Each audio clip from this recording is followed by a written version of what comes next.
Since the pandemic struck the world in 2020, life became difficult for all of us. Things were never the same since then. Aside from dealing with health crisis, we were also faced with economic problems. One of the struggles most felt by people during this pandemic is retrenchment. Philippine statistics show that in April 2020, the unemployment rate peaked at 17.7%, which also means 7.3 million Filipinos were jobless at the time. This just displays how COVID-19 greatly affected the labor market. The pandemic didn't only bring economic struggles, but also emotional and mental burdens. True enough, from our interviews with Filipino retrenched workers, they shared how retrenchment not only took a toll on their livelihood, it also affected their mental well-being. Going back, I think last year, it was tough because from March until December, I had zero income. I was just relying on savings, thankfully. With that, I just felt really down. I felt really worthless, like I don't have a purpose in life anymore. I have notebook eh. Sinulat ko dun lahat ng mga in-applyan ko is 100 plus. After ng retrenchment ko, hindi ko makita kasi yung notebook ko. Nilista ko dun, meron akong columns. Yung company, yung position. Parang naman nade-depress ako kasi kahit na specialist position or staff account, hindi pa rin ako na-hire. Parang mas nade-depress ako. Naniniwala na ako na there's something wrong with me. In addition, a study about the impact of the pandemic on employees' mental health reveals that 41% of the respondents felt that their mental health declined. The group with the highest percentage, 48.5% of reported mental health decline were, you guessed it, retrenched workers. Some also received intensive comments from people around them. Na parang all has a positive impact, ganyan. Everything happens for a reason. Masyado ko nag-iisip, masyado ko nag-overthink. Ayoko na nega. Positive vibes lang tayo palagi. Hindi naman ganun yung life. Diba? While these may come from a place of comfort, it only invalidates their struggles of being laid off.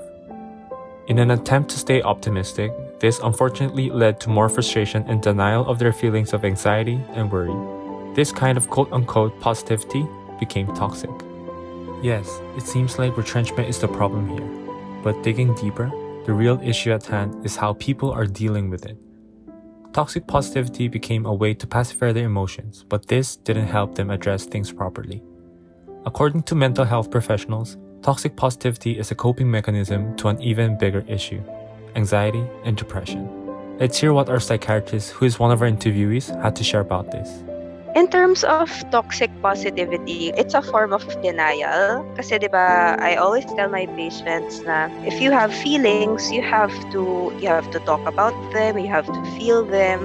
Otherwise, so you end up bottling it up, and that's very bad for your mental health. Parang the more you bottle things up, the more na it will reach a point wherein you just overflow or hindi mo na makakaya na nasasabog ka na.